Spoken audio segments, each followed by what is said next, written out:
Welcome to the Full-Time Creative Work on a Part-Time Schedule panel, part of San Diego Comic-Con at Home 2020. We'd like to introduce our moderator, Ron Coleman. Hi, everybody. Welcome to our panel. Thanks for finding us on the internet and watching our little panel.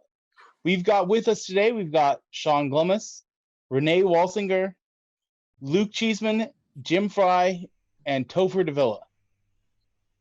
And Gene Turnbow, did I say him? Yeah, Gene. And so, Captain Gene. Captain Gene.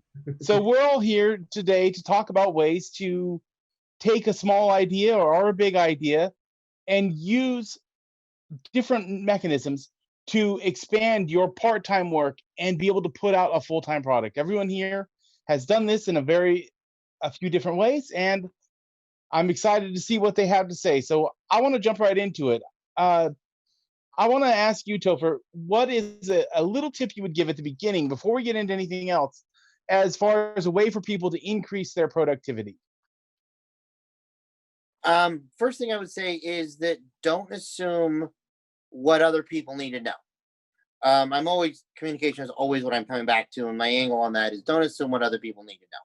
That's because the moment you do that, you might not pass something on that they really need to know. It's better to have more information passed on than not enough. So, because you can just ignore what you don't need, but if you don't get what you need, then the whole deck of cards can fall apart. So do not assume what other people need to know. Okay. And on top of your tip, tell us a little bit about yourself. What do you do? What's your job today? And run through that enough. It depends on the day of the week for me. Right now, I am my wife and I run a Geekdom Wear, WEAR, not ARE, Geekdom Wear, which is a geek clothing company, which has also been a lot of stuff for men, but we've been doing a lot of women's stuff over the past couple of years. That's been creeping up and taking up more and more of the product line. I also have done in the past, I've produced stuff in the past. I've pitched stuff in the past. I've been an illustrator in the past. It looks like I'm going back to being an illustrator later this year for a personal project. I'm currently designing a creatives bag that is carry your whole life with you. Everything you need out of a bag, creatives bag that I'll be hopefully getting up and launching sometime before the end of the year. And then when I'm not doing all of that, I do general product development. You need something made, I can get it made for you. So, and I'm sure there's something else that I've forgotten. It's all right. That was enough. You're a very busy guy. I mean, that's probably why you have such a long list.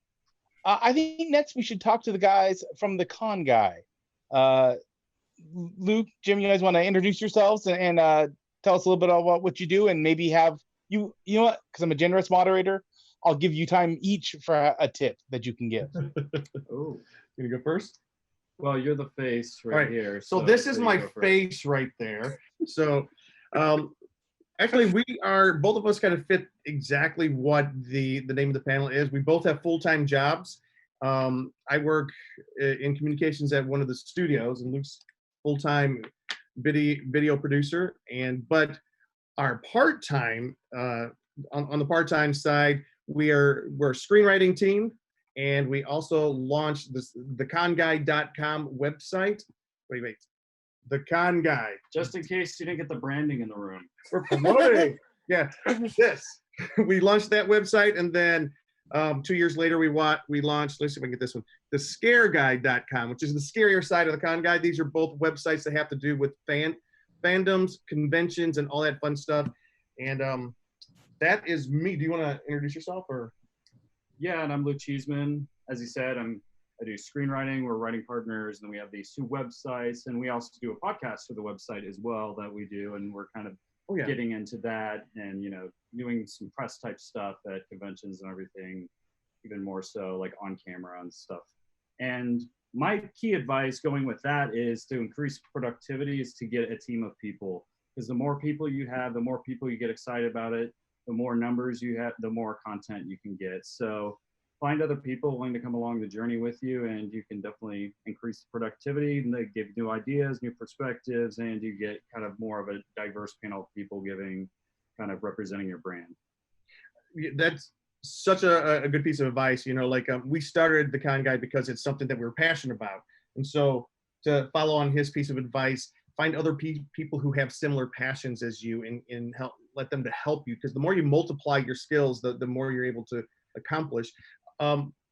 My piece of advice would be to always, always, always network. Always network. If you're trying to create a career that you want to eventually grow into a full-time career, always network. For example, right now we are shut down. We are in the middle of a prolonged shutdown. That doesn't mean you shouldn't be networking still. I was telling the guys right before this started that one of the keys to my success and our success with the Con Guide was coming to this panel, getting to know everybody on this panel. Topher helped to network us with some people at San Diego Comic-Con. Shawn took us outside and showed us around one day. But and we've had Gene come on to the podcast before. Topher came on. So so did Shawn. It's just like, this is networking is just the way you expand your business. And just because we're shut down right now does not mean you stop networking. And if you aren't good at networking, just find somebody who's better at it and partner up. And within the networking, cross-promoting is a big thing too. So like, how do you help each other?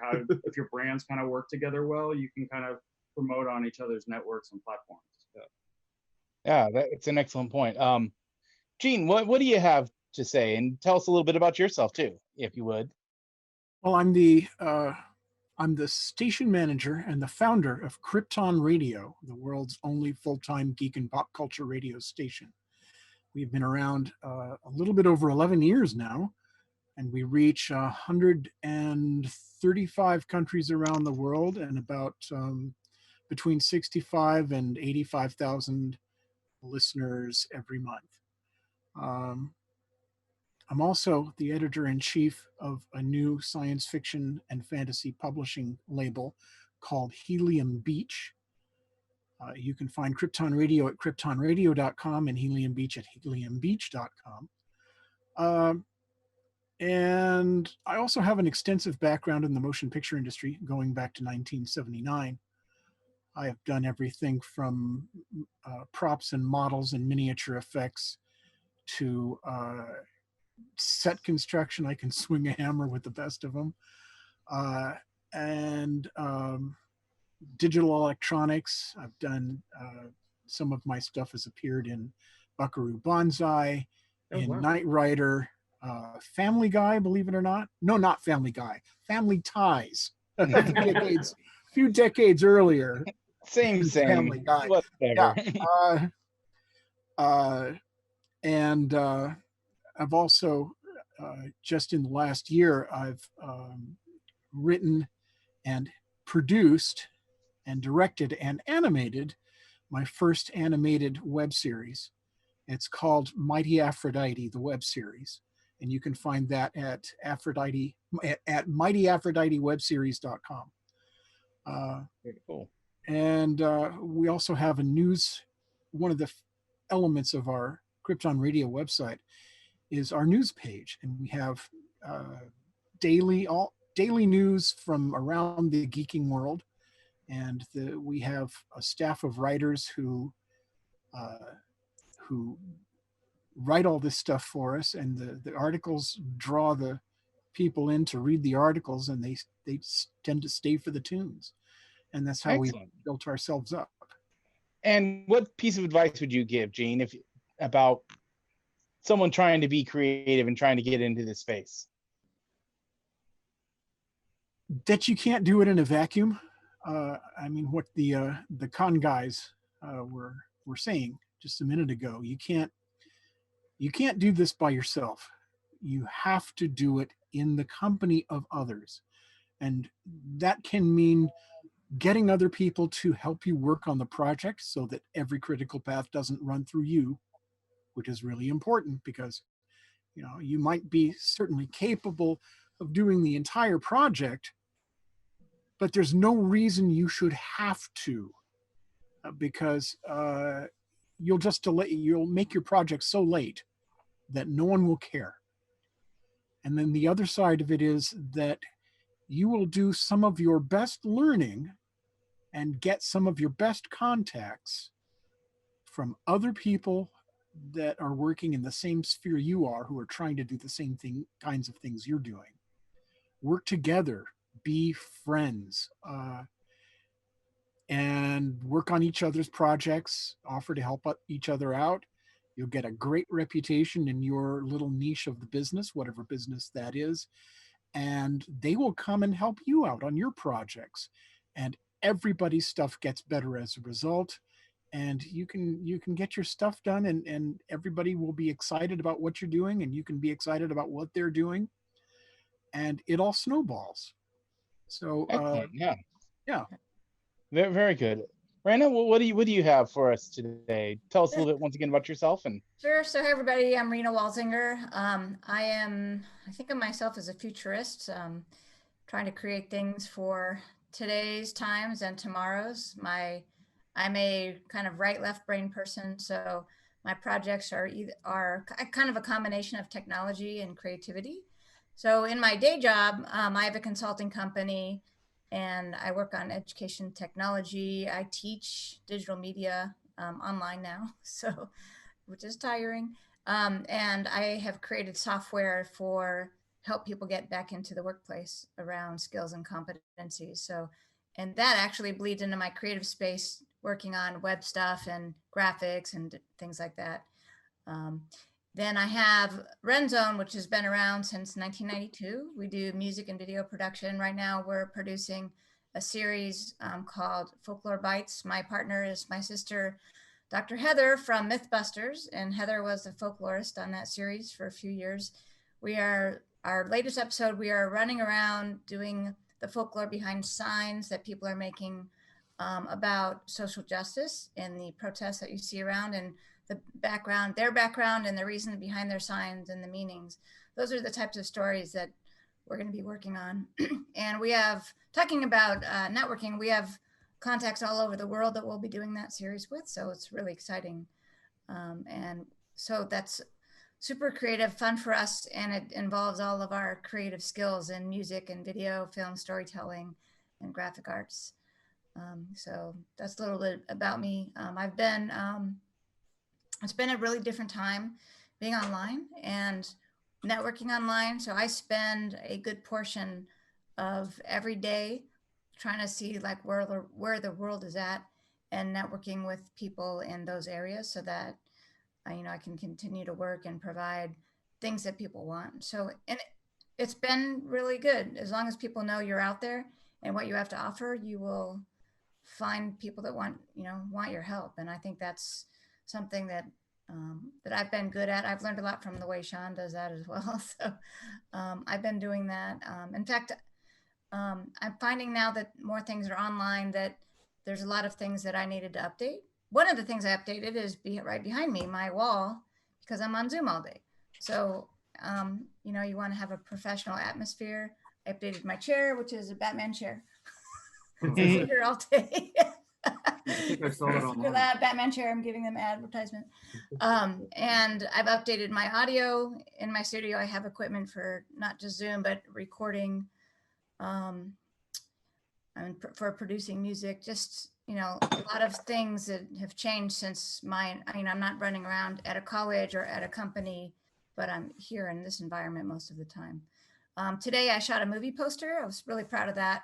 My kids have moved back home with me, so I now have all my stuff back that I bought my kids, including all the Canon equipment and lenses that my daughter Michelle has, and all the cinema lenses. So, when I have spare time, I'm now beefing up my photography skills. And today was my first movie poster shoot, and we'll see how that comes out. So that's, I'm available. I have stuff and let people know, and they're like, "Great, let's do it." So, and what tip would you give, for a little tip for people moving into this industry or moving into some of the spaces that you've moved into? Yeah. So there's a couple tips. One of them is right now there's a lot of free things online. So as you're learning, I've been sharing softwares that used to cost hundreds of dollars that have been different companies rotate software that's free or very inexpensive so that you can do art, you can do recording, you can do editing, all these things. You might have access to software that you don't know about. So keep an eye on what's going on there. Connect with groups that are doing similar interests so that you find out about those things. I'm in a group with the types of cameras that I use and my video cameras for the same exact reason. Technology is changing and even improving because people have time to work on these things. And just, we said networking, but I would say, just create, spend the time and slate out. I'm working on so many projects, but slate out kind of goals and timelines of when you're going to finish certain things, because it's really busy. And especially when you're at home, it's easy to just let time go by. And I've had to do that, like with online classes, creating those are immensely time consuming. Like I have deadlines I gave myself for by Monday, I'm going to do X number of modules. By next week, I'm going to produce a song. So I have all these deadlines. I need to do show openers. And so I find it's easy to let those things go, but I work with other people and I try to keep us on some kind of schedule. So that'd be my advice. Sounds awesome. It seems to me like networking is coming up as a pretty consistent theme. It's a thing that we're all going to be saying is important. Shawn, do you have something you'd like to say or introduce yourself and tell us what you do? Or would you like me to go and say who I am first? We can do it either way. Yeah, go ahead, Ron. You first. I got something that we're going to do at the end here. So. Well, I'm Ron. That's most of it. I work by day as a scientist, as a senior research scientist, working with primary lung cells mostly right now. So I'm kind of building the toolkits that researchers are using to test things for the current pandemic. So I do that during the day, and all right. Thank you. And at night I write comic books because that's the two things. I write my little Star Wars parody series, Kevin the Drunk Jedi. We just released a second full issue. And a lot of it is the same thing, that rolls right into my tip, is that what I did is I built a network of people who, to do something like a comic book is a highly collaborative thing. And so I'm the writer and kind of the executive producer. And then I have someone who's doing pencils and someone who's doing inks and someone who's coloring and someone who's lettering. And it's expensive in a lot of ways, and because of the original property involved, I know I'm never going to make any money doing that, but I'm learning so much about networking and working as a team to get stuff done, and it's just a whole heck of a lot of fun. So that would be my tip. And I've got a networking story, but I'll save that for later. I've got the importance of networking and a time that it really made a big difference for me. So Shawn, off to you. What say you, Shawn? My name's Shawn Glomus, and I think this is our 10th year doing this panel, right, Topher? I think it's our 10th, but the panels, I think, has been going for about 12 years. So we've been doing it for 2 years before you came on. So you and I have been doing it for 10, and then Ron and I have been doing it for like 12. Oh. I just wanted to bring that up because we've been doing this a long time. But my name, like I said, my name's Shawn Glomus. I'm an Adobe education leader, so I get to run around evangelizing for Adobe, for the Creative Cloud and all the wonderful tools that are in there. I've been a comic book letterer since the 90s. I started as a hand letterer, moved into digital, and I usually ask everyone in the room who wants to be a letterer or who is a letterer, and there's like 4 of us who raise our hand at these shows. So there's not that many of us doing it, but I've had my fingers in that. I worked in the entertainment industry a long time. Those are kind of my part-time jobs though. And my full-time job has been an educator for the last 20 some odd years. And I run a company with my partner called 2CPR Group. And we do wonderfully boring things like federal program monitoring for K-12 schools and curriculum stuff. And but I was a digital media arts teacher. That's how me and Rena met many years ago at the college level, as well as high school and the university level as well. And to really keep going with the networking, you're going to hear this over and over and over again, especially from me, from all of us on the panel, from the con guys and Gene and everyone. And we normally do something when we're in person that a lot of panels that you go to, there's not a lot of interaction, but we really want to try to get our audience something to walk away with that's tangible. And so we ask everyone, who's a writer, who's an artist, who's a filmmaker, who's a photographer, and we ask everyone to look around the room. That's a little tough to do in this scenario here, but and then we say who has a business card or who has something that they can give out in the room. If you don't, then get some paper out and put your name and email and phone number on it. And we spend usually about 5 to 10 minutes actually networking during the panel. Now, we can't do that here. I wish we could. So I was kind of racking my brain the last few days on how we could do something like this. And the best I can come up with was LinkedIn. I think everyone on the panel has some type of LinkedIn profile. If not, they have a Twitter profile. They have a Facebook profile, or they have a website. And what I'm going to ask everyone to do, and hopefully our viewers do it, is go do a search on LinkedIn for me, for Rena, for Ron, for Topher, for Gene, for Luke and James as well. Or if you can't find them, look up the Con Guy, look up Krypton Radio, and reach out to us. I'm pretty easy to find. I know Rena is as well, because we've got unique spellings of our names. So the names are right there. You can see down in the corner. We're using Zoom, so all of our names are spelled out there. Go on, send us, the friend request, send us the LinkedIn request. Really, one of the things I work with my students on LinkedIn is don't be afraid to reach out to other people's connections. And I have, I think, something like 5,000 connections or 4,000 connections on LinkedIn. You can go in there and click on me and see. I've got friends all over the industry. And one of the things, as I said with my students, is I say, if you want to work at Disney, or you want to work at Caltech, or you want to work at USC, I probably have a friend who works at one of those places that's connected. Reach out to them. That's that nice little messaging down in the corner, and tell them I sent you.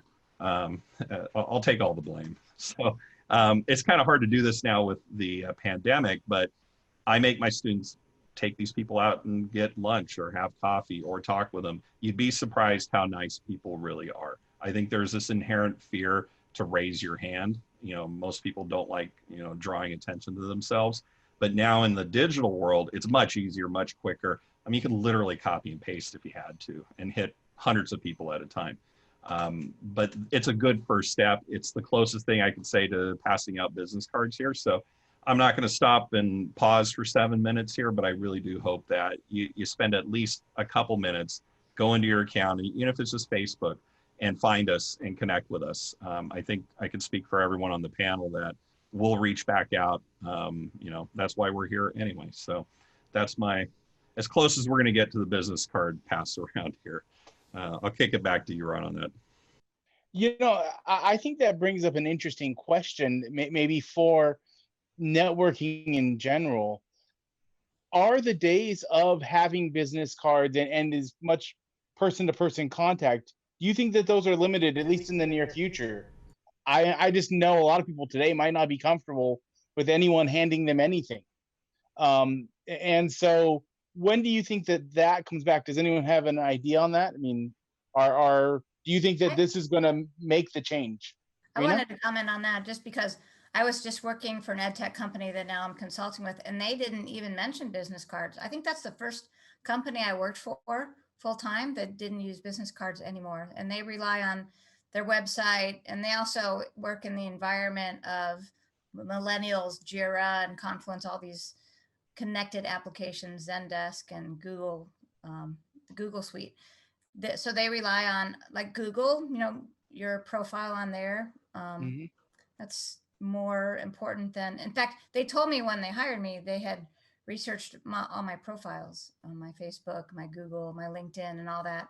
And it was my personal website that caught their attention with all my art background, even though it was the ed tech, which was my day job. So that's a big change, right? Not even talking about business cards anymore. So yeah, that's interesting. I wouldn't have thought that. Yeah. I'd also say when we get back to the convention scene and when we start really meeting people in person again, cards are still important. You know, if you're talking with someone on the floor, it's a lot more difficult to go look them up. So they're not going to go away, but it's still good just to have them in your pocket when it really comes down to it. But now we have so many other digital, it's easy to find information. So if you want to connect with someone, look them up. I think a lot of it will depend on how many contact points that you have when you're getting the information. I think if you've met personally at a meal or a party or something like that, you're more likely to remember or pull your phone out and actually, get there in front, you add them on, friend them, or whatever in front of them. I do on the other end of the scale, when we get back to conventions, when we get back to large gatherings, when you're meeting 200 people, inside a couple of hours, and you get back to your hotel at the end of the day with a stack of, or used to be a stack of cards, but when you have, who was that? Where were they? When did I? Because of the amount of contact points and the assault of data, and you're more likely to forget, what happened at noon. I think in scenarios like that, a business card or something similar or a flyer might be more in use, just simply because you're more likely to forget 800 people later. Whereas maybe people might not want as much or need it as much if you're just meeting 4 people at a dinner or something like that. So I think the amount of mixing and the amount of people you're dealing with, I think will be part of what you're asking, Ron, is how many people you're dealing with that day. And it seems to me that what it does is it also highlights the need for these other things, to have your LinkedIn sorted out and to have your, Insta or your Facebook or wherever else you're doing stuff, that you need to have all that sorted out, or a really great popular website like theconguy.com. So something that you can point people to have that online presence. And maybe the card is a part of that scenario. I would say the one thing, and sorry to jump in again, I think Rena really touched on this, and then I will try and not talk as much, I promise. But I think with WordPress being as easy as it is to throw something up, have a website for yourself. Just have a website. I think that would probably be I think that's the language of the future. Just have a website. Get into directed URL. They're like $6 a year, and then just have the most basic anything up. But with WordPress, you can put something up, and then you can just go, just go to abc.com, xyz.com. And I think that will really help with the networking moving forward. One detail about that is when you build your own website, make sure that every piece of information on it actually counts. Don't put up placeholder stuff or extra pages where you don't have any content to put anything. Make the form follow the function. Don't leave any lorem ipsum stuff up. I see that a lot, where people are trying to build an online presence and make it look like they're bigger than they are, and they forget to actually finish the work. And you're not going to impress anybody by claiming that you're the head of online media for some studio in Hollywood that doesn't actually have a website. Things like that. You've got to be honest about it, and you've got to be consistent about what you put on there, and it's got to be completely squared away, or it's going to hurt you rather than help you. Can I jump on that real quick? And I know that you guys have another panel which kind of addresses this a little bit straight on, but like if you have a website, make sure it looks professional, make sure it matches your Instagram, it supports your Instagram, it supports your Twitter, it supports your Facebook, everything is consistent, that anytime somebody goes to look for you, no matter where they're looking for you, that they never have to question, oh, is this who it is that I met? Make sure it matches your business card. Like, just be consistent with your brand across all your media platforms if you're trying to promote yourself. Yeah. Unless you're doing T-shirts of a Back to the Future logo. That's not what that is. No, that's not what that is. No copyright infringements here. Fair use.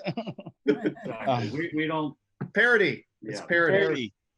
We don't sell these. So Actually, I think that it'd be interesting for you guys to talk about the buildup of the con guy and moving to the scary guy and seeing how did that roll out and how did you guys accomplish that?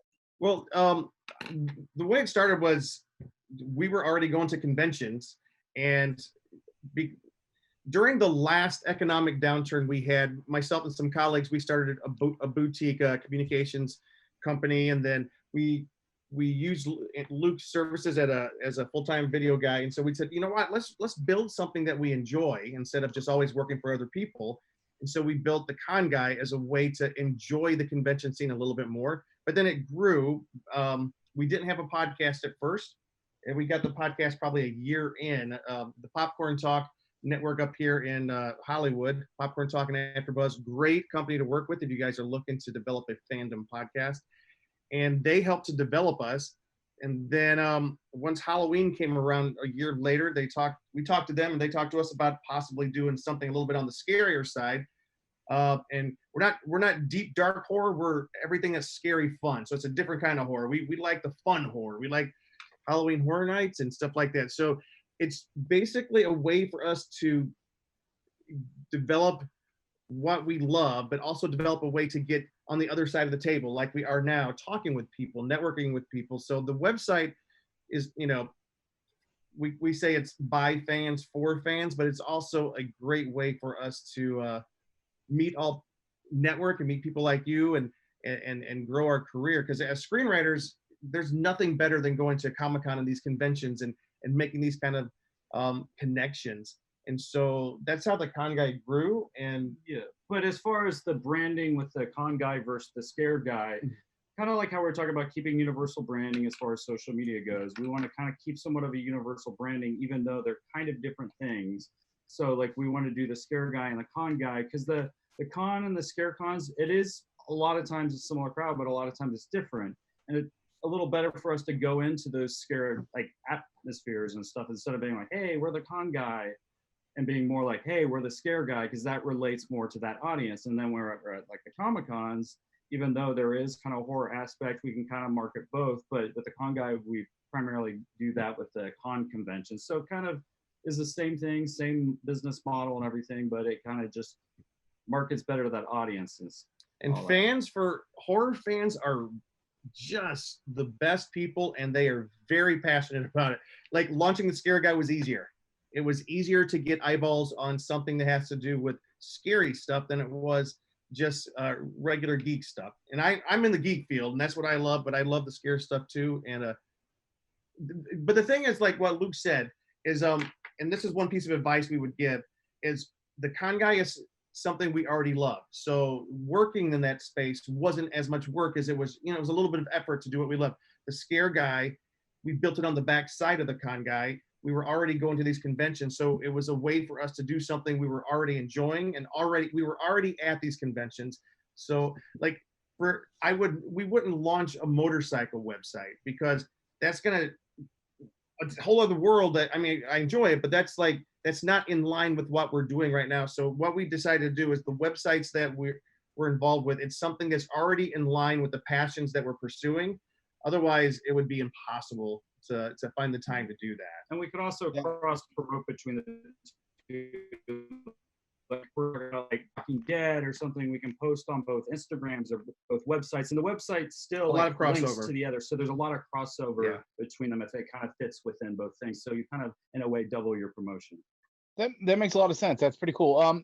Gene, I was wondering if you could tell us a little bit about how networking and team building is important for what you've built with Krypton Radio. Because obviously, you're not doing it all alone. And how did you get the team together to get something with as many parts as that has?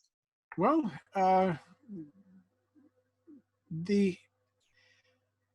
one of the advantages that I had starting Krypton Radio was that I didn't need to hire a separate graphic artist, a separate, somebody to edit the web page,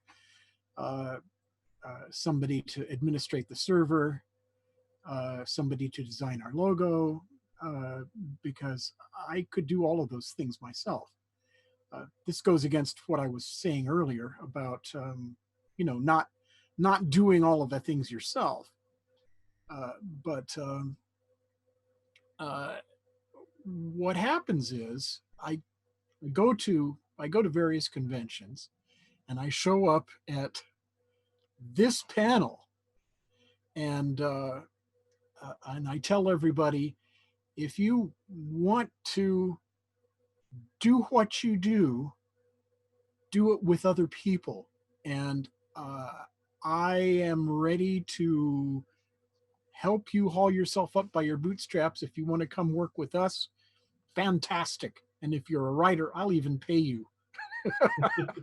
And and I'll get maybe I don't know, I'll get maybe 24 business cards or 3 from every session, because I after the session's over, I say, come meet me outside and I'll talk, and I'll have a conversation with every single one of them and make a personal contact. And word gets around. And then after a while, people from all over the planet start writing in and saying, hey, can I be part of this? Can I write for you guys? So as a result, I've got a DJ in Ireland. I've got one in San Diego. I've got one in Georgia. I've got third-party producers dotted all over the country. I have one of our best writers is in what's Zagreb? What's the name of the country? Croatia. Yeah, he lives in Croatia, and he's one of our best writers. And English isn't even his first language. And it just sort of snowballs, because when you start doing something reasonably well, and people start taking notice of what you're doing, because you're taking your work seriously and you're trying to improve all the time, eventually you get to a point where you're better than most of the people out there trying it. And that looks like success. And nothing attracts success like success. And everybody, it's so hard to do anything creative. It's so hard. If you think you're having trouble and you feel bad because you're not getting recognition for your stuff and all of that, don't feel that way, because it's really tough, and you need to seek out people who do what you do. And in particular, you need to seek out people who have had at least a little bit of success doing it. And so people see that in us, and everybody's lying face down in the mud. And every now and then people look up and say, holy cow, that guy over there, he's on his hands and knees. Let's go over there. Because, it's very easy to stand out when everybody's lying face down in the mud like this. Okay, and that's an amazing thing, and I think that's a thing about this type of thing, is that success attracts more success. So the idea of getting out there and just doing something, doing anything, to start moving in a direction probably gets you a long way. We're down to about 8 minutes left, so Topher, I want to know if you had anything else you wanted to add, as far as maybe something that you think builds to success, and kind of with all the different things that you're doing, what would you say is one piece of motivation you could give to someone out there who's trying to build their first few things? Well, I'd say for me, whatever it is you're trying to ask do. Topher, sorry, we're running low on time. I think Topher might want to say something on this. Thank you. Sorry. First of all, I'd like to give as much time to Marina and Shawn. They haven't talked as much and they know so much. So I'll just go very, very quickly. I would back up and I'd go define success, because you have this entire scale of projects that you can do. And all of them are good depending on what your personal goals are. You can be hobbyist, where you just want to have fun and that's all that you want to do. And if that's a pressure valve to keep you sane off of a day job, then that is what you need. Other aspects are what are sort of that hobbyist, but on a higher professional level, where you're just really doing really high quality stuff, but it's really just for you. And then if something comes along, and people start discovering you, that's really great. And then you have than you have on the top, where you're starting off going, no, I want to switch what I'm doing for my income and I want to switch to this other thing. Or I am at this level and I want to do something else at that level. So the first thing is, I'd like to back up and go, what would you define as success? Where do you want to go? And sometimes that changes, because I was with a group of friends 10 years ago at that mid-level where we're just doing stuff at a high level, but it's personal. And then suddenly people noticed, and we were developing, and we had doing pilots for networks, and I'm pitching to Disney, and we're doing other things, and that we did not look out to do, but we grabbed it when it came along. So things will change, opportunities will happen, but back up and go, what is the success that you want? Is it pure pressure valve? Is it high-end quality, but just what you want? Is it you wanting to switch careers or show off or show your talent, like if you're doing audio editing for Animal Planet and you're doing a bunch of animal videos and you love animals, but you also want to work on this science fiction epic. So you're switching from one to another at the same quality level. So what is success for you would be the first thing to ask yourself.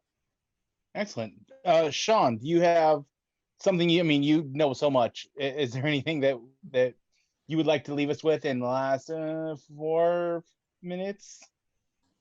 That's a lot of time. No, one of the things, we're in a much different world than we were a few months back and a year ago when we did this panel at Comic-Con. And I think the title, part-time versus full-time, sadly, a lot of people are no longer fully employed. So I've had this question asked, especially from students, like, what do I do now? How do I structure? And one of the things that comes up during these panels is time management. And I don't have a lot of time here to talk about it. But I found myself over the last few months getting into a routine, I'll wake up till 10, but I may wake up at 8, but I'm doing the exact same things every day. We had productions that were going on. So I set goals and said, okay, we have to finish these things every day. And structuring yourself. I know that's difficult for a lot of people. There's a lot of technology that will help you, but it's really taking those part-time things and almost making them your full-time work now, because either you're furloughed or laid off, or you're a student and you're online and you're not going to school. We have an opportunity here to restructure yourself, and we're going to have to anyway.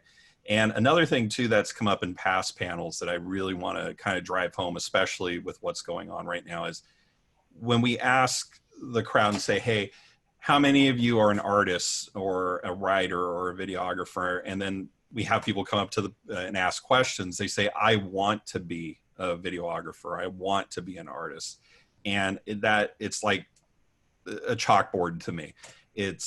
I say this over and over. If you draw, then you're an artist. So what? You didn't go to school, or you might be going to school and you want to do these things. And I want to leave one last thing. I've talked about that at our panels before, but I want to talk about the great Joe Bob Briggs. Everyone know who Joe Bob is? If you don't, it's worth it. Go do a YouTube search and look up Joe Bob Briggs. And there's a video called Keep Rolling. So it's called Keep Rolling. Watch it. It's the best 4 minutes you're ever going to get if you want to be a filmmaker, you want to be a creative. And he really hammers home the age that we live in compared to even 10 or 15 or 40 years ago, to do the things that are available to us now, and to produce and to create, to be creative. And one of the things he says in there is, you're a filmmaker. You're no longer just, changing tires, or I can't remember what he uses, but, like a mechanic. That's not who you are anymore. You have to define yourself, and you have to believe in yourself as well. And I think with everything that's going on outside, we have a lot of pressure to conform, say, this is what you do, this isn't what you do. But now is the time to basically say, if you're a writer, you're a writer. You're no longer, I want to be a writer or aspiring writer. The other thing too that he talks about in that is, talk about what you want to do.